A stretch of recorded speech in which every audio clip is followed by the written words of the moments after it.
নমস্কাৰ বন্ধু বান্ধৱীসকল আপোনালোকক মোৰ অন্য এটি ভিডিঅ'লৈ স্বাগতম জনাইছো আপোনালোকৰ মাজলৈ মই লৈ আহিছো অন্য এটি ৰিমেডিটো হ'ল বেয়া অভ্যাস মানে কিছুমান কি হৈছে মোবাইল এডিকশ্যন কিছুমান মদ খায় ভাং খায়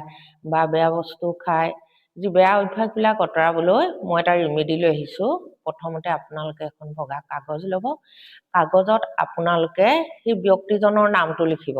তাৰ পিছত তলত লিখিব সেই বেয়া অভ্যাসটো মদ খোৱা হলে মদ খোৱা ভাং খোৱা হলে ভাং খোৱা বা মোবাইল এডিকশ্যন হলে সেইটো লিখিব লিখি আপোনালোকে কি কৰিব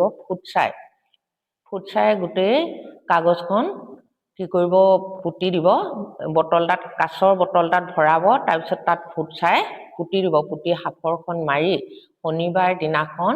আপোনালোকে গৈ কোনোবা গছৰ তলত পুতি থৈ আহিব মাত্ৰ এবাৰ কৰিলে হ'ব আপোনালোকে কৰি চাব ধন্যবাদ